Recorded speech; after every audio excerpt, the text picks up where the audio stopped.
Hello दोस्तों, नमस्ते, प्रणाम। कैसे हैं आप सब? आशा करते हैं आप लोग बहुत ही अच्छे होंगे।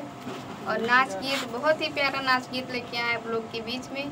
सुनिए, आनंद उठाइए नाच गीत का। घर पे बैठते बैठते नाच करते रहिएगा। गई आलू के खेत मेड़िया पड़ गईले सकेत, गईली आलू के खेत मेड़िया पड़ गईले सकेत। बिछुआ मार देल बिचुली अंगूरिया में, बिछुआ मार देल बिचुली अंगूरिया में, अंगूरिया में हो अंगूरिया में। बिछुआ मार देल बिचुली अंगूरिया में, बिछुआ मार देल बिचुली अंगूरिया में। आए मारी देल बिचुली अंगूरिया में।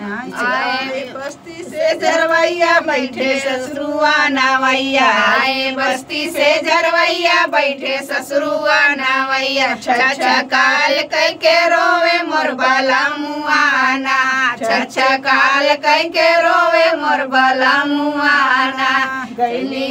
गईली कोहड़ा के खेत मेड़िया पड़ गईले सकेत, गईली कोहड़ा के खेत मेड़िया पड़ गईले सकेत। बिछुआ मारी देल बिचुली अंगूरिया में, बिछुआ मारी देल बिचुली अंगूरिया में, अंगूरिया में हो अंगूरिया में। बिछुआ मारी देल बिचुली अंगूरिया में, बिछुआ मारी देल बिचुली अंगूरिया में। आए बस्ती से झरवैया बैठे बसुआ नवैया, आए बस्ती से झरवैया बैठे बसुआ नवैया। छछा काल कह के रोवे मोर बाला मुआना, छछा काल कह के रोवे मोर बाला मुआना।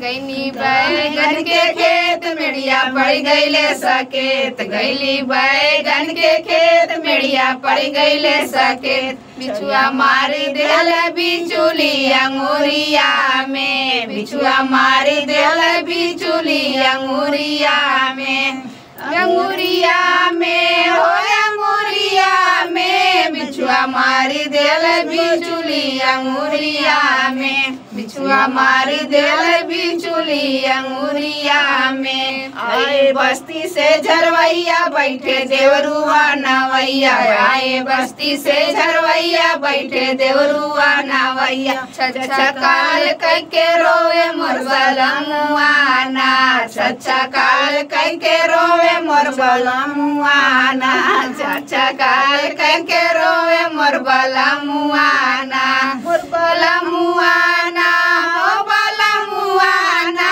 छछा काल कह के रोवे मोर बाला मुआना, छछा काल कह के रोवे मोर बाला मुआना।